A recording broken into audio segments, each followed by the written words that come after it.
Hi, I'm Kirsten with BarkingDogShoes.com, where we review the most comfortable shoes for women. I have rheumatoid arthritis. I've had it since my late 20s. I'm now in my mid-50s. I understand the importance of a pair of comfortable shoes to your overall quality of life.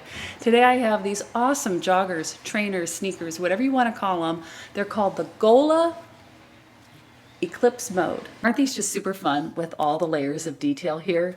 You've got the suede nubuck, you have a black accent here, and a metallic lavender accent here. Let's take a look at the structure of the shoe.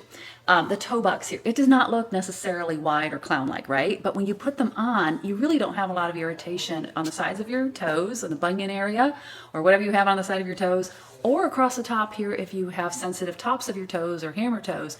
This is a canvas. I don't know if you can see that. And it's very soft on the inside too. There's like a terry lining. So there's no rubbing on the sides or the tops of your feet and toes. This is the insole. It's pretty thin. It looks like cork. It is not, but it is removable. I'm afraid if you did put an insole in, it might boost your heel up too much and end up slipping out while you walk. In fact, that's kind of what I feel like in these shoes. I get a nice fit around the midfoot here, but it kind of slips off the back of my heel. This is my reason why I think this happens. There is very little flexibility in this shoe.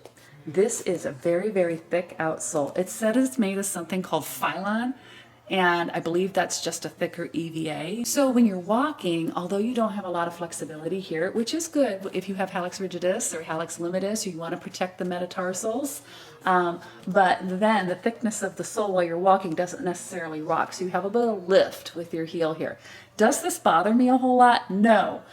Do I wear these for hours at a time? Also no. So when I want to wear these for fun, I kind of calculate, well, how long am I going to be gone for the day? And if it's less than 3 hours, I'll put these on because I just think they're so fun and so cute. The Gola Eclipse Mode is available in whole and half sizes 5 to 10 and then a size 11. There is no size 10 and a half, unfortunately. I do find that they run pretty true to size. I had a little bit of trouble getting my foot in initially because I have a high volume foot, but once I did the laces and loosened them up a little bit, I got a really good fit. This is a shoe that you might actually have to break in a little bit if you really, really like it. I'm not one that necessarily believes in breaking in shoes. I feel that they should be comfortable from the minute you try them on. But this is one I was willing to give a couple of wears before I made my final judgment. So I wore them around the house a lot just in case I had to return them. But they seem to loosen up a little bit, and there tended to be a little more give in the sole. One other thing I love about this shoe is that it makes my size 10 foot look a little smaller, which I'll take any day. I'm not sure how, some sort of optical illusion, but I think my foot could actually pass as a 9.5, maybe even a 9 in these. Find the Eclipse Mode trainer for about $130 at the Gola USA website. If you're lucky, you might be able to score a pair for $65 like I did. Keep checking back.